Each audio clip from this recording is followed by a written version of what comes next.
بسم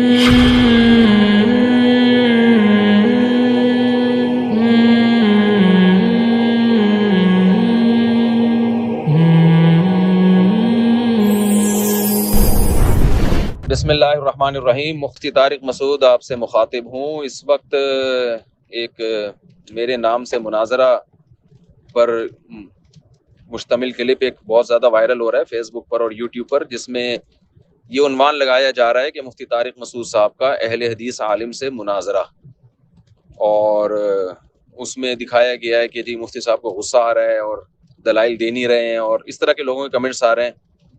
تو اس کے بارے میں وضاحتی بیان بہت ضروری سمجھتا ہوں۔ مسئلہ یہ ہے کہ یہ جو اہل حدیث عالم ہے جناب، یہ بہت دنوں سے مجھے مناظرے کا چیلنج کر رہے تھے کہ آپ مجھ سے مناظرہ کریں۔ تو میں نے ان سے کہا کہ ٹھیک ہے، 3 طلاق کے موضوع پر بات کرتے ہیں۔ انہوں نے کہا نہیں، 3 طلاق کے موضوع پر میں بات نہیں کروں گا، بلکہ ہم تقلید کے موضوع پر بات کریں گے۔ میں نے کہا چلیں پھر دونوں موضوعات پر بات کر لیتے ہیں۔ کہہ رہے نہیں، صرف تقلید کے موضوع پر بات ہوگی، پھر بعد میں کبھی ہم اس دوسرے موضوع پر کر لیں گے۔ میں نے کہا چلیں ٹھیک ہے، پھر تقلید کے موضوع پر کرتے ہیں۔ تو میں نے ان سے کہا کہ آپ مجھے ذرا لکھ کے دے دیں کہ آپ کی نظر میں تقلید کا مفہوم کیا ہے، یعنی مناظرے سے پہلے یہ ذرا واضح ہونا چاہیے نا کہ تقلید کی ڈیفینیشن آپ کی نظر میں کیا ہے اور اس کا شرعی حکم کیا ہے۔ شرعی حکم کا مطلب یہ کہ تقلید حلال ہے، حرام ہے، ناجائز ہے یا جائز ہے، یا اس کی کیا قسمیں ہیں کہ کون سی قسم جائز ہے، کون سی قسم ناجائز ہے۔ تو یہ پوری بات جب آپ کی سامنے آ جائے گی منقع ہو کے، صاف ستھری ہو کے، تو پھر انشاءاللہ میں اپنا دعویٰ لکھوں گا اور پھر ہم اس دعوے سے ہٹیں گے نہیں، پھر ہماری ڈیبیٹ ہوگی۔ تو انہوں نے مجھے تقلید کی تعریف لکھ کے دی کہ تقلید کہتے ہیں قرآن و سنت کے خلاف کسی کی اتباع کرنا، اور یہ حکم لکھ کے دیا کہ یہ حرام ہے۔ تو میں نے کہا قرآن و سنت کے خلاف کسی کی اتباع کرنا تو ہم بھی حرام کہتے ہیں، تو یہ تو اس میں تو ہمارے دعوے میں تضاد ہی نہیں ہے، تو ہم بحث کس بات پہ کریں گے؟ قرآن و سنت کے خلاف تو کسی کو بھی فالو کرنا جائز نہیں ہے۔ تو یہ اس طرح ہماری واٹس ایپ پہ بات چل رہی تھی، تو پھر میں نے ان کو بلا لیا۔ میں نے کہا ایسا کریں، آپ ایک ملاقات کر لیں، بیٹھ جاتے ہیں، اور اپنے ساتھ افراد بھی لے آئیں آپ، اور وہ آپ جو میرے ساتھ بیٹھیں گے اس میں ہم کوئی مناظرہ نہیں کریں گے، بلکہ ہم یہ طے کریں گے کہ تقلید کے بارے میں آپ کا دعویٰ ہے کیا۔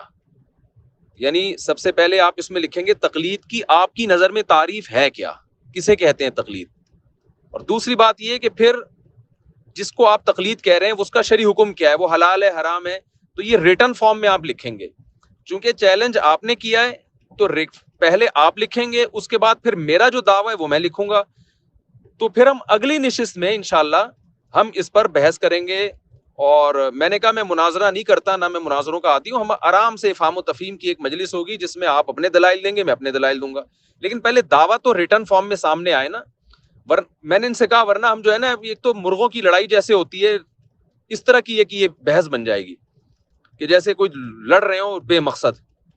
تو ان کو جب میں نے بلایا، یہ آئے، بیٹھنے کے بعد بھی میں نے ان کو یہ واضح کرایا، پہلے میں نے ان سے کہا میں صرف 10-15 منٹ بیٹھوں گا کیونکہ میرا سفر بھی ہے اور ہماری یہ مجلس بحث کی ہے ہی نہیں، لہذا اس میں یہ بات ہی فضول ہے کہ میں دلائل دوں یا آپ دلائل دیں۔ دلائل کی دنیا میں ابھی ہم نے نہیں جانا، دلائل ہم اگلی نشست میں بحث کریں گے، ابھی ہم صرف یہ کہ آپ کا دعویٰ کیا ہے۔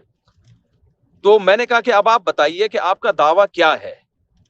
میں یہ چاہ رہا تھا کہ یہ اپنا دعویٰ واضح کریں اور یہ کسی ایک بات پہ ٹکیں تو پھر میں اس کو ریٹن فارم میں لے کر آؤں، اور پھر میں اپنا دعویٰ کروں گا تو یہ اس کو واضح کریں گے اور پھر اس کو ہم ریٹن فارم میں لے کر آئیں گے، یعنی یہ اس کو سمجھیں گے کہ واقعی دعویٰ آپ کا ہے کیا۔ تو تنقیح کے بعد ایک ان کا دعویٰ آئے گا، ایک میرا دعویٰ آئے گا، اور پھر ہم انشاءاللہ اگلی نشست میں اس پر ہم بات کریں گے۔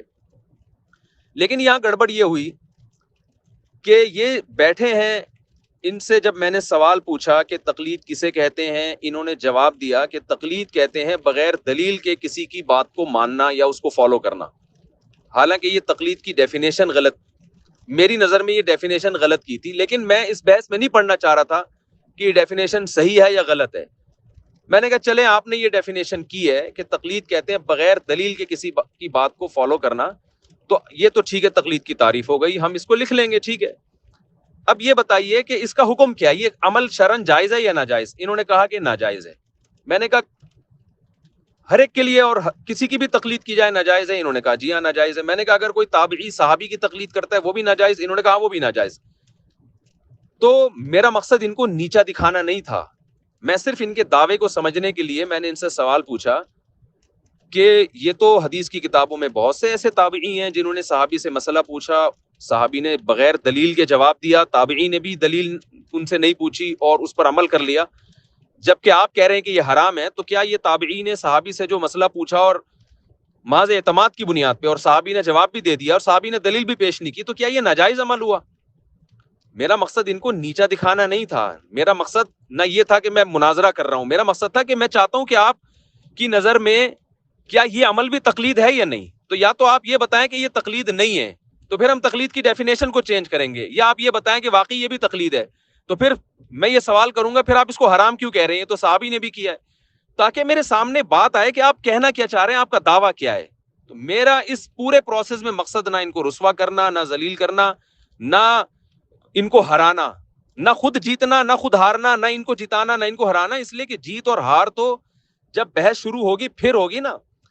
ابھی یعنی اس کو میں یوں مثال دیتا ہوں کہ ایک میچ شروع ہوا ہی نہیں ہے اور آپ اس میں جیت اور ہار کے فیصلے کرنا شروع کر دو، اس میں مقابلہ کرنا شروع کر دو، یہ تو بے وقوفی کی بات ہے۔ تو میرا مقصد ان سے صرف اور صرف یہ تھا کہ آپ تقلید کی تعریف اور تقلید کا حکم بیان کریں، ریٹن فارم میں لے کر آئیں، جب آپ کریں گے تو میں بھی ریٹن فارم میں لے کر آؤں گا، پھر انشاءاللہ اگلی نشست ہوگی تو میرا ارادہ تھا میں بھی کتابیں لے کے بیٹھوں گا، یہ بھی کتابیں لے کر آئیں گے اور پھر ہم دلائل دیں گے قرآن سے بھی حدیث سے بھی، کیونکہ ابھی تو یہ نہ بحث ہو رہی ہے نہ مناظرہ ہو رہا ہے۔ لیکن محترم نے یا تو جان کر خیانت کی ہے یا ان سے غلطی ہوئی ہے۔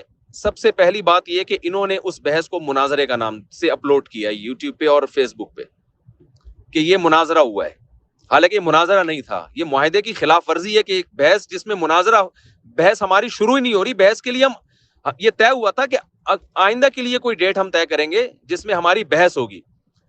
دوسری بات یہ کہ جو لوگوں کے اس میں نیچے کمنٹس آ رہے ہیں مفتی صاحب دلائل نہیں دے رہے قرآن و سنت سے، اور محترم جو تفسیر کی کتابوں کے حوالے دے رہے ہیں مفتی صاحب ان حوالوں کی طرف بھی توجہ نہیں کر رہے، تو میں دلائل اس لیے نہیں دے رہا کہ یہ دلائل کی ابھی بحث، یہ ہمارا طے ہوا تھا کہ ابھی دلائل کی مجلس نہیں ہے، یہ ابھی یہ اس پہ ہم جائیں گے ہی نہیں کہ کس کی دلیل صحیح ہے کس کی دلیل غلط ہے، کیونکہ دلائل کی دنیا میں آنے کے لیے پھر پہلے دعویٰ طے ہوگا۔ جو لوگ میرے حالات سے واقف ہیں، میرا 10 سال پہلے ایک اہل حدیث عالم سے ایک بحث طے ہوئی تھی 3 طلاق کے موضوع پر، تو میں نے ان سے کہا تھا کہ ڈیٹ طے کریں اور ان سے دعویٰ ان کا لکھوایا، میں نے بھی اپنا دعویٰ لکھا، یہ دعویٰ جب ہمارا منعقد ہوا تو پھر میں نے انہوں نے بھی مجھے ڈیٹ دی، میں نے بھی، ہم دونوں نے ڈسکس کیا کہ فلاں تاریخ کو ہماری بحث ہوگی۔ اس کے لیے میں نے 40-42 کتابیں جمع کی، ان کتابوں کے حوالے میں نے پیپر پہ لکھے اور 40-42 کتابوں کے حوالوں کے ساتھ پوری تیاری کے ساتھ میں پہنچا، اور میں نے ان کو کال کیا کہ میں آ رہا ہوں، آپ بھی تشریف لے آئیں اور اپنے ساتھ افراد بھی لے کر آئیں، تو ہماری 3 طلاق کے موضوع پر ڈیبیٹ ہوگی، بحث ہوگی کہ 3 طلاقیں ایک ہوتی ہیں کہ 3 ہوتی ہیں۔ مگر وہ محترم عالم تشریف نہیں لائے، کوئی عذر ہوگا یا کیا وجہ ہوگی یا ان کو کہیں سفر پہ ہوگا، مجھے نہیں معلوم اس بارے میں، لیکن وہ نہیں آئے۔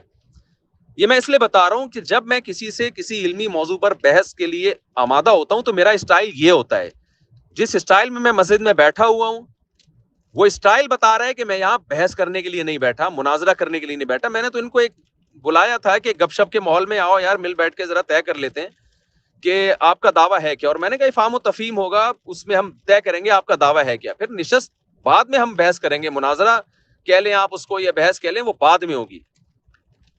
تو لیکن یہ کہ لوگ اس کو چونکہ مناظرہ سمجھ رہے ہیں، انہوں نے چونکہ اس کو اپلوڈ کیا مناظرے کے عنوان سے، لوگ سمجھ رہے ہیں کہ مناظرہ ہے، تو ظاہر ہے مناظرے میں تو دلائل دیے جاتے ہیں، کتابیں پیش کی جاتی ہیں، اور لوگ دیکھ رہے ہیں کہ مفتی طارق مسعود صاحب نہ تو دلائل دے رہے ہیں نہ کتابیں پیش کر رہے ہیں، اس پہ لوگوں کے نیگیٹو کمنٹس آ رہے ہیں کہ دیکھو مفتی صاحب وہ تو آگے قرآن کی آیتیں پڑھ رہا ہے اور مفتی صاحب دلائل نہیں دے رہے۔ تو بھائی آپ کیوں قرآن کی آیتیں پڑھ رہے ہو؟ پہلے آپ یہ تو بتاؤ تقلید کسے کہتے ہیں؟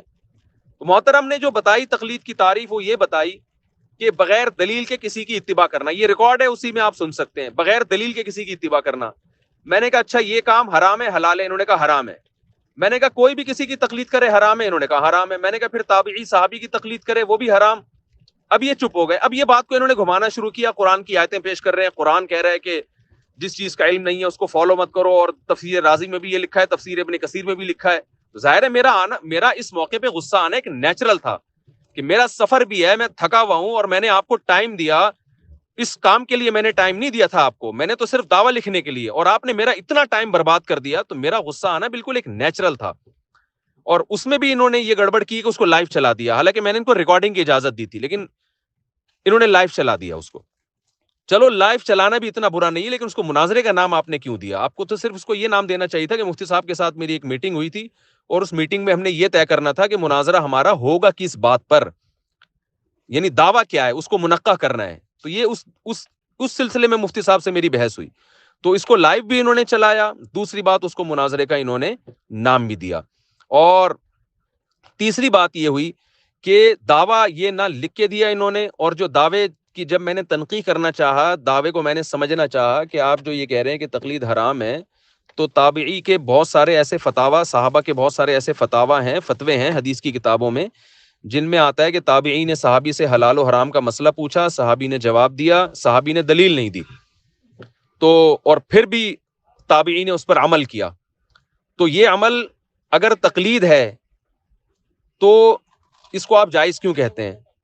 اور اگر اس کو آپ تقلید نہیں کہتے، اس بیس پہ جائز کہہ رہے ہیں کہ تقلید نہیں ہے، تو کیوں تقلید کیوں نہیں ہے؟ کیونکہ آپ تو کہہ رہے ہیں بغیر دلیل کے فالو کرنا تقلید ہے. تو یہ صرف سمجھنے کے لیے، ان کو نیچا دکھانے کے لیے نہیں، مگر انہوں نے اس 1.5-2 گھنٹے کی بحث میں اپنے اس دعوے کی وضاحت نہیں کی. تو وضاحت نہیں کی تو میں آگے دلائل کیسے شروع کرتا؟ دلائل کی دنیا تو جب آپ کا دعویٰ منقع ہوگا، واضح ہوگا، اس کے بعد شروع ہوگی نا. لیکن وہ پورا ایک کلپ گیا ہے اور اس سے یہ تاثر دینے کی کوشش کی گئی ہے کہ مفتی صاحب مناظرہ ہار گئے. مفتی صاحب، میں نہیں کہتا کہ انہوں نے تاثر دینے کی کوشش کی، لیکن لوگوں کو یہی میسج جا رہا ہے، لوگ یہی سمجھ رہے ہیں کہ مفتی صاحب مناظرہ ہار گئے. تو ایسا نہیں ہے. اگر آپ نے بحث کرنی ہے تو میں آپ کو دوبارہ دعوت دیتا ہوں، کیونکہ میں نے اگر یہ واقعی ڈیبیٹ کرنی ہوتی نا اس موضوع پر کہ تقلید حلال ہے، حرام ہے، جائز ہے، واجب ہے، کیا ہے، تو میں ان سے دعویٰ لکھوانے کے بعد پھر ان کو جب دوبارہ بلاتا تو پھر یہاں نہیں بیٹھتا، میں اسٹوڈیو میں بیٹھتا، میں اپنا کیمرہ بھی لگاتا، ان کا کیمرہ بھی، اور لائیو ہم اس کو چلاتے، پھر آپ دیکھتے کہ دلائل کی دنیا میں کس کا پلڑا انشاءاللہ بھاری ہے. کیونکہ یہ جو عنوان قائم کیا جا رہا ہے نا، مفتی طارق مسعود صاحب مناظرہ ہار گئے، یہ عنوان غلط ہے. جو لوگ عنوان قائم کر رہے ہیں، مناظرہ تھا ہی نہیں، تو ہار جیت کی بات کیا ہوگی اس میں. اور اس سے میرا امیج خراب نہیں ہو رہا، اس سے علماء کا امیج خراب ہو رہا ہے. لوگ سمجھ رہے ہیں کہ یہ جو علماء حنفی ہیں ان کے پاس دلائل ہی نہیں ہے. تو اس لیے مجھے یہ بہت ضروری میں نے سمجھا کہ میں یہ وضاحتی اپنا کلپ جاری کروں، کیونکہ میں سفر میں ہوں. میرا ارادہ تھا میں ویڈیو کلپ جاری کروں گا، لیکن اس کا مجھے موقع نہیں مل رہا. 24 گھنٹے ہو گئے مجھے مسلسل سفر کرتے ہوئے، تو اس لیے میں نے یہ آڈیو بیان جاری کیا ہے. تو میں سفر سے واپسی پر جناب کو میں دوبارہ دعوت دیتا ہوں کہ اگر آپ نے اس موضوع پر بحث کرنی ہے، میں مناظرہ نہیں کرتا، میں بہت اعتدال سے، افہام و تفہیم سے، محبت سے آپ سے بات کروں گا. تو آپ اپنا دعویٰ لکھ کے دیں، اور اس میں ہم آپ سے وضاحت ضرور طلب کریں گے کہ آپ اس کو واضح کریں کہ یہ دعویٰ آپ کا ہے کیا، اور پھر اس پہ ٹکے رہیں، آپ اس سے ہلیں نہیں. پھر انشاءاللہ میں بھی اپنا دعویٰ لکھوں گا. پھر اگر ہمارے دعووں میں ٹکراؤ ہوا تو ہم انشاءاللہ اس پر بحث کریں گے بیٹھ کے، قرآن و سنت کی روشنی میں. قرآن سے بھی دلائل دیں گے، حدیث سے بھی، تفسیر رازی کے حوالے بھی آئیں گے، تفسیر ابن کثیر کے حوالے بھی آئیں گے انشاءاللہ، اگر آپ مانگیں گے تو. ورنہ میں سمجھتا ہوں کہ جب بات قرآن و سنت سے ہو رہی ہے تو قرآن و سنت کے حوالے کافی ہیں، لیکن بہرحال کتابوں کے حوالے بھی آئیں گے. تو چونکہ ابھی دلائل کی بات ہوئی نہیں تھی، تو انہوں نے خام خواہ قرآن کی آیت میں تفسیروں کے حوالے پیش کرنا شروع کیے. مجھے ظاہر ہے میرا غصہ آنا نیچرل تھا کہ آپ سے سوال کیا پوچھا جا رہا ہے، آپ جواب کیا دے رہے ہیں، اور میرا ٹائم آپ نے 1.5 سے 2.25 گھنٹے میرے ایک فضول بحث میں لگا دیے. تو اس غصے میں میرے زبان سے نازیبہ الفاظ بھی نکلے، اور اس پر میں نے ان سے معذرت بھی کی. اور وہ الفاظ میری زبان سے جو نکلے، مجھے بھی احساس ہوا کہ یہ نہیں مجھے نکالنے چاہیے تھا، مجھے غصہ نہیں کرنا چاہیے تھا. لیکن میں سمجھتا ہوں اس غصے کے لانے کے جہاں میری غلطی ہے، لیکن اس غصے کے کا سبب بہرحال یہ محترم بنے ہیں، کیونکہ ان سے جو بات طے ہوئی تھی یہ اس بات پہ ٹکے نہیں، اور انہوں نے اس کو مناظرے کی طرف لے جانے کی کوشش کی ہے. ہمارے بعض حضرات کو اس پر بھی اشکال ہوا ہے کہ شاید وہ یہ سمجھیں کہ میں حضرت مولانا امین اوکاڑوی صاحب کی شان میں نے گستاخی کی ہے. تو یہ بھی میں وضاحت کر دوں، مولانا امین اوکاڑوی صاحب بہت بڑے یعنی عالم تھے، صاحب علم تھے. میں نے صرف ان کے بارے میں یہ کہا ہے کہ وہ مفتی نہیں تھے. محقق نہیں تھے کا مطلب بھی یہ کہ مفتی. لیکن وہی بات ہے نا کہ یہ انہوں نے لائیو کر دیا، تو یہ سب چیزیں ریکارڈ ہوتی ہیں تو انسان ایک ایک لفظ سوچ سمجھ کے سنبھال کے بولتا ہے.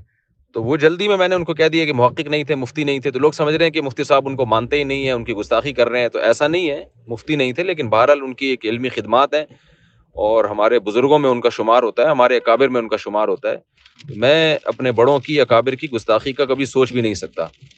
لیکن بات یہی ہے کہ ایک چیز ریکارڈ ہوتی ہے، وہ سنی جاتی ہے، اس میں دیکھا جاتا ہے کہ کون سے الفاظ جذبات میں نکلے ہیں، کون سے الفاظ ایسے ہیں کہ جن میں بات ٹھیک ہے لیکن الفاظ نامناسب ہیں. تو یہ جو ہے وہ یہ بھی ایک میں سمجھتا ہوں کہ لائیو جانے کی وجہ سے غلط فہمی ہوئی ہے. مولانا امین اکاڑوی صاحب کا تہ دل سے میں اکرام کرتا ہوں, اللہ تعالیٰ ان کی مغفرت فرمائے, یعنی احترام کرتا ہوں, اللہ تعالیٰ ان کی مغفرت فرمائے, ان کے درجات کو بلند فرمائے. اچھا, ایک اور بات بھی چلتے چلتے یہ بتانا ضروری ہے کہ اس بحث کے دوران جو بھی بات ہو رہی تھی اس کے دوران کسی صاحب نے یہ بھی کہا تھا, مولانا عبد الواحد قریشی صاحب ہیں, کوئی مناظر ہیں, تو ان کے حوالے سے یہ کہا تھا کہ انہوں نے مجھے کہا ہے کہ جو اہل حدیث رفع الیدین کرتے ہیں تو ان کی نماز نہیں ہوتی. تو مولانا عبد الواحد قریشی صاحب سے میرا فون پہ رابطہ ہوا, انہوں نے اس کی سختی سے نفی کی ہے. انہوں نے کہا یہ صاحب 100% غلط بیانی سے کام لے رہے ہیں, تو اس لیے ان کی طرف سے وضاحتی بیان بھی جاری کرنا میں سمجھتا ہوں کہ ضروری ہے کہ وہ اس دعوے کے منکر ہیں. وہ کہہ رہے ہیں کہ یہ غلط اس لڑکے نے کہا ہے, میں نے قطعاً یہ بات نہیں کی ہے کہ اہل حدیث اگر رفع الیدین کریں گے تو ان کی نماز ہی نہیں ہوگی. تو اب مجھے نہیں پتا کون صحیح ہے کون غلط ہے, لیکن میرا فرض یہ بنتا تھا کہ کیونکہ ان کے اس بحث میں یہ ان کے خلاف یہ دعویٰ آیا تھا, تو وہ اس دعوے کی بالکل نفی کر رہے ہیں کہ ایسا کچھ بھی میں نے نہیں کہا ہے. اور ان کا یہ کہنا ہے کہ جس نے میری طرف یہ نسبت کی ہے یہ 100% غلط نسبت کی ہے, پروپیگنڈا کیا جا رہا ہے میرے بارے میں. تو میں آخر میں دوبارہ یہ بات کرتا ہوں کہ جو یہ جو محترم اگر اس موضوع پر مجھ سے بات کرنا چاہتے ہیں تو ابھی بھی میں ان سے کہہ رہا ہوں کہ آپ اپنا دعویٰ لکھ کے دیں اور تقلید کی تعریف لکھ کے دیں اور یہ بتائیں کہ تقلید کا شرعی حکم ہے کیا.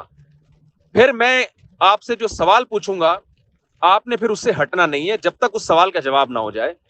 پھر انشاءاللہ ہم بیٹھیں گے, اس پر بات چیت کریں گے اور آپ سے بحث ہوگی. میں اس کے لیے تیار ہوں, اگرچہ میں مناظرے نہیں کرتا, لیکن چونکہ اب یہ ایک چیز میں مجھے ڈال دیا انہوں نے اور امیج بہت خراب کیا جا رہا ہے علماء کا, تو میں پھر انشاءاللہ اس جو ہے نا یہ ایک بیان ریکارڈ کروا رہا ہوں کہ آپ ان کو میرے ساتھ بحث کروائیں اور یہ اپنا دعویٰ لکھ کے دیں. انشاءاللہ اس کے بعد ہم ایک چیز ریٹن فارم میں آئی نہیں ہے اور آپ جناب اس پہ قرآن و سنت سے دلائل دینا شروع کر دیں, تو یہ دنیا میں کوئی بھی عقل مند اس کی آپ کو اجازت نہیں دیتا. تو میرا خیال ہے اتنی بات کافی ہے, اور خلاصہ اس کا یہی ہے کہ مناظرہ نہیں تھا. یہ جب مناظرہ نہیں تھا تو اس میں دلائل کی تو بات ہی, دلائل سے بحث کرنا ہی غلط ہے. اللہ تعالی ہم سب کو سمجھنے کی عمل کی توفیق عطا فرمائے اور ہمیں امت کی خیر خواہی کی توفیق عطا فرمائے.